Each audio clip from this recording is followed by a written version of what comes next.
Aujourd'hui, on va voir comment vous pouvez partir du dropshipping à la création de marque. C'est quoi le plan d'action que vous devez suivre, les étapes à suivre, ce que vous devez faire et surtout ce qu'il faut absolument éviter pour ne pas se planter. Cette vidéo est d'une importance cruciale, surtout pour ceux qui veulent se lancer en e-commerce et avoir des résultats. Salut tout le monde, j'espère que vous allez très bien. Bienvenue dans une nouvelle vidéo. Je m'appelle Farouk Naman. Dans cette chaîne, on parle e-commerce, business et investissement. Aujourd'hui, on va voir comment on peut partir du dropshipping à la création de marque. Alors déjà, pour ceux qui savent pas, c'est quoi le dropshipping? Le dropshipping, c'est un modèle d'affaires qui nous permet de vendre des produits en ligne sans les posséder. C'est-à-dire qu'on va choisir un produit qui est en Chine, qui fonctionne bien. On va commencer à le vendre en ligne et au moment d'envoyer les colis, ça va pas être à nous de faire cette tâche-là, mais un fournisseur externe qui va faire le travail pour nous. Donc, on va déléguer le côté logistique, c'est un fournisseur externe qui va s'occuper de nous. Mais le problème, c'est qu'avec le temps, ce modèle a commencé à attirer énormément de personnes et vous en doutez, à un moment donné, s'il y a 1000 personnes qui vendent le même produit, ça va devenir très difficile de se différencier. On a beau baisser le prix, on a beau essayer de faire un marketing qui est différent, mais à un moment donné, on va être limité parce que le client derrière, il voit pas ça. Il voit juste que c'est le même produit et qu'il peut l'avoir beaucoup moins cher ailleurs sur d'autres boutiques. On a d'autres plateformes qui ont commencé à rentrer dans plusieurs marchés comme Temu, Shein,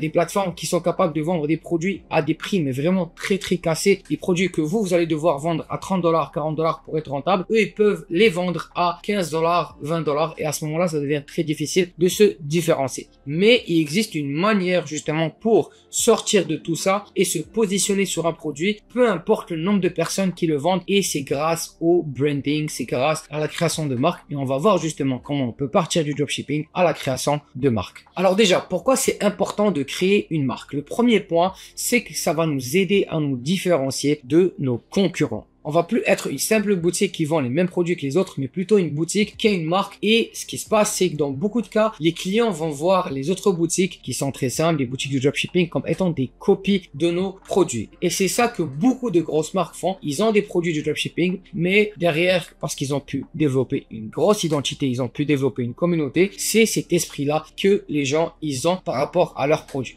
Donc on va pouvoir vraiment se différencier de nos clients avec notre identité de marque. On pourra avoir une vraie présence. Et en plus, demain, si on décide de lancer de nouveaux produits, ça va être beaucoup plus facile pour nous de les vendre parce qu'on aura une marque, on aura des gens qui vont être attachés à notre communauté et qui vont revenir.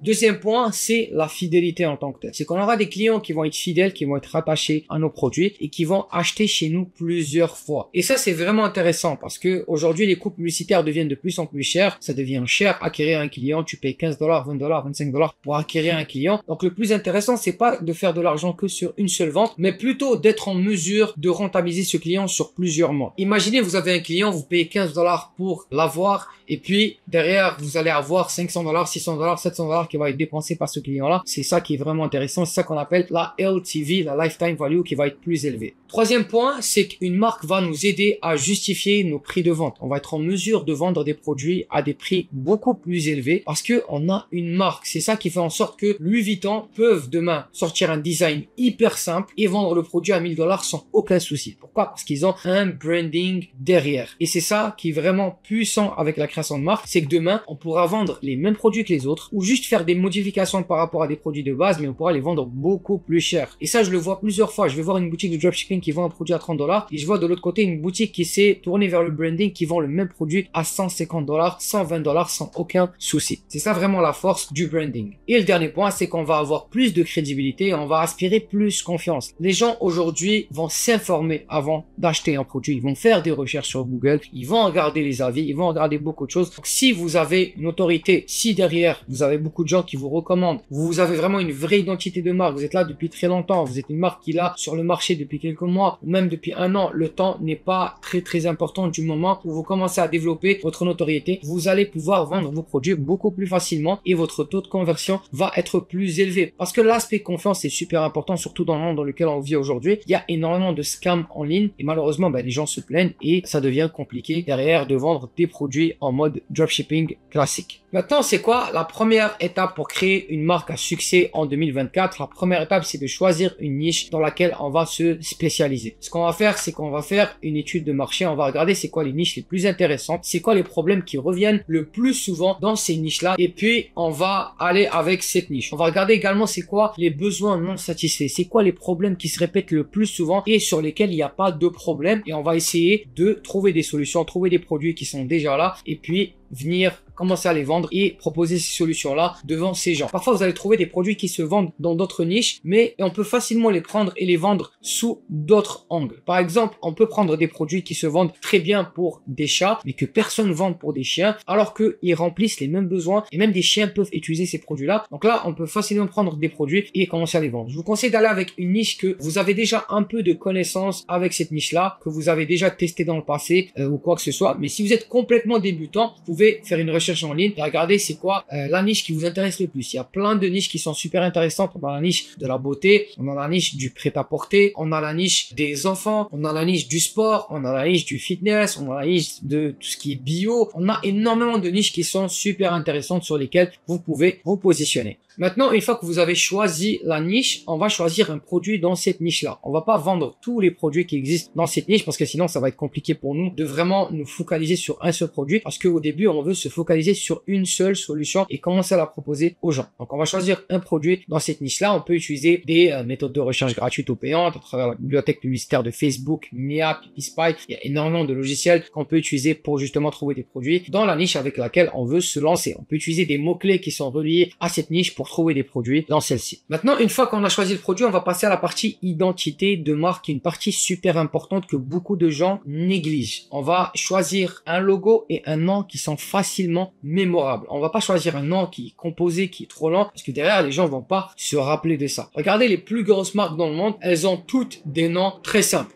Nike, Adidas, McDonald's, Starbucks, ils ont tous des noms qui sont très simples, qui sont mémorables et qui sont facilement et qu'on retient facilement. Vous devez appliquer la même stratégie, que ce soit au niveau de votre nom de marque ou au niveau de votre logo. Faut pas que ce soit quelque chose de complexe. Il faut qu'on arrive à se rappeler de votre marque une fois qu'on voit le logo et que ce soit très simple. Par la suite, on va choisir des couleurs, une palette de couleurs qu'on va ajouter dans l'identité de notre marque. On peut pas utiliser toutes les couleurs qui existent sur le marché pour les ajouter sur notre site web ou sur nos créatives ou sur les visuels qu'on utilise. On doit choisir 3 à 4 couleurs, gros maximum, même moins que ça. Et ces couleurs-là, on va les utiliser au niveau de notre site web, au niveau des publicités qu'on va faire, au niveau des visuels qu'on va avoir sur notre site, sur nos réseaux et dans tout ce qu'on va faire, dans toute la partie communication. Cette partie-là est super importante parce qu'il faut comprendre que c'est un système complet. On va avoir le logo, on va avoir le nom de la marque et on va avoir les couleurs également qui doivent concorder ensemble. Ok, donc si vous êtes par exemple sur une niche, par exemple la niche, disons de la beauté, vous allez avoir plein de couleurs qui fonctionnent très bien dans cette niche-là. On a le rose, le rouge, on a énormément de couleurs. Et il faut choisir aussi des couleurs qui sont significatives. Chaque couleur a une signification. Il y a des couleurs qui vont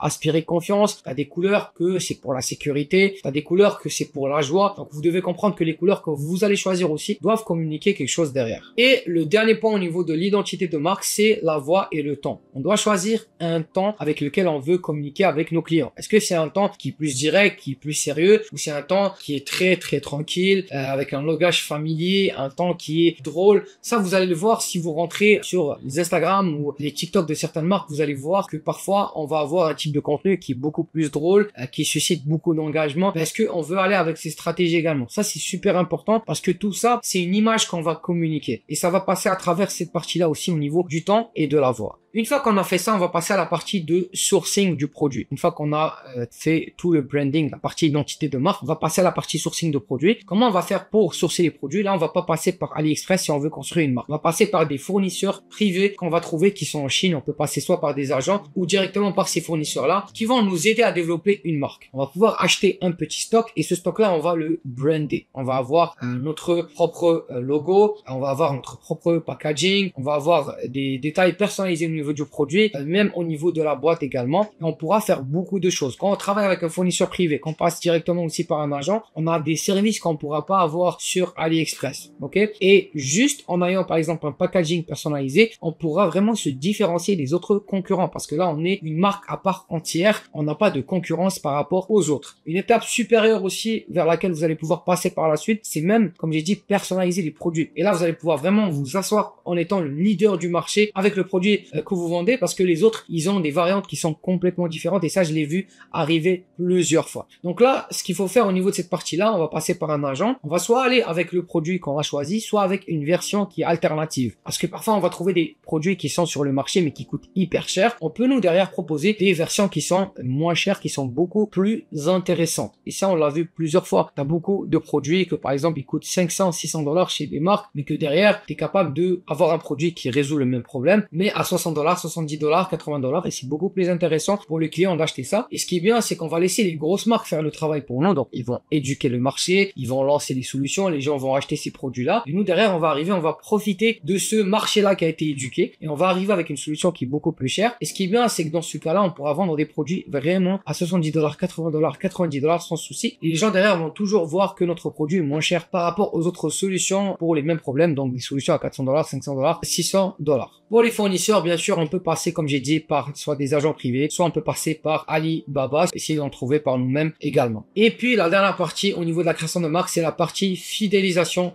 des clients. Cette partie-là est super importante. Parce que si vous voulez faire de l'argent en étant un propriétaire d'une marque, c'est pas sur votre première vente, mais sur le lifetime value du client. Si vous êtes capable d'avoir une lifetime value de client qui est élevée, vous allez pouvoir sortir plus d'argent avec ça. Et c'est là qu'on va passer à la fidélisation. On va proposer des offres personnalisées à nos clients. On va pouvoir diversifier les produits également, parce que si on veut augmenter la lifetime value, à un moment donné, le client, si jamais votre produit s'achète qu'une seule fois, il va pas l'acheter 2, 3, 4, 5 fois. Donc on va être obligé de lui proposer d'autres produits qui sont dans la même niche, qui sont capables de résoudre d'autres problèmes. À cette étape-là, ce qu'on va faire, c'est qu'on va regarder c'est quoi les problèmes connexes qui peuvent être liés au problème principal. Par exemple, si on a un problème de maux de dos, on va essayer de trouver d'autres problèmes qui sont connexes. Des maux de genoux, au niveau de la cheville. On peut trouver plein de problème également. Donc ça, c'est pour ce qui est de la partie fidélisation. Ce travail-là, on le fait vraiment avec les étudiants qu'on a dans le programme Ecom Freedom Mentoring. On aide des étudiants à créer des marques en partant de zéro. On fait un accompagnement avec eux, on regarde tout avec eux, parce qu'il y a des techniques un peu plus avancées, comme par exemple, vous pouvez acheter un petit stock. Il y a même des techniques de testing sans avoir de stock avec une marque également. Donc on a plein de stratégies également qui sont plus avancées. Je pourrais pas tout couvrir aujourd'hui dans cette vidéo. Si vous voulez, je peux faire une vidéo beaucoup plus détaillée par rapport à ça. Et si jamais vous souhaitez être accompagné et rejoindre notre programme Ecom Freedom Mentoring, vous allez trouver un lien dans la description. Vous allez pouvoir m'envoyer un message et on va vous répondre. Notre équipe va vous répondre. On va regarder si on peut justement vous accompagner, vous aider à lancer une marque en partant de zéro. C'était ça pour la vidéo d'aujourd'hui. J'espère qu'elle vous a beaucoup plu. Si vous êtes toujours pas abonné à la chaîne, n'hésitez pas à vous abonner, à me lâcher un gros pouce bleu et puis laissez-moi un commentaire, que ce soit une question, une suggestion. On se revoit très bientôt. Prenez soin de vous. Ciao.